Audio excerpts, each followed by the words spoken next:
যেটা আমি আপনাকে জানাতে চাই যে এই কান ফোরানোর যে টাইমিংটা, এটা নিয়ে আসলে খুব খুব খুব মানে একদম সুনির্দিষ্ট কোনো রুল কিন্তু নাই। তবে আমরা চিকিৎসকরা আমরা আপনাদের জানাতে চাই যে সাধারণত আমরা বলি যে টিটেনাসের তৃতীয় ডোজ পাওয়ার পর টিকা এই কান ফোরানো ভালো।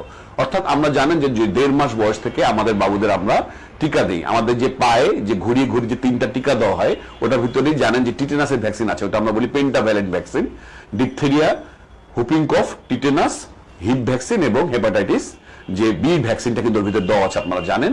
এই 5টার ভিতরে যে টিটেনাস যে ভ্যাকসিনটা, সেটা কিন্তু যখন তৃতীয় ডোজ, অর্থাৎ তৃতীয় ডোজ দেওয়ার পর আমরা যা বলি যে 45 দিনে, তারপরে 1 মাস পর, তারও 1 মাস পর, অর্থাৎ থার্ড ডোজ টিকা পাওয়ার পরেই কিন্তু টিটেনাসের যে একটা সংক্রমণের সম্ভাবনা বাবুর ভিতর কমে যায়। তাহলে আপনার বাবুকে আপনি যদি টিকা দিতে চান বা এই কান ফোরাতে চান, তাহলে আমি বলবো যে আপনি টিটেনাসের তৃতীয় ভ্যাকসিন, অর্থাৎ যেই পায়ে যে ভ্যাকসিন ঘুরিয়ে ঘুরিয়ে দিচ্ছে, বাম পা ডান পা বাম পা, তৃতীয় ডোজ দেওয়ার পরে আপনি আপনার বাবুর কানটা ফোরাতে পারেন। তো এটি একটি ব্যাপার। তাহলে আমরা বলবো 3.5 মাস থেকে 6 মাসের ভিতরে একটা টাইম হতে পারে, অথবা আমি বলবো 5 বছরের পরে হতে পারে। তাহলে দুটো টাইম, এটা আমি বলবো, এটি আমরা চিকিৎসক সাধারণত বলি।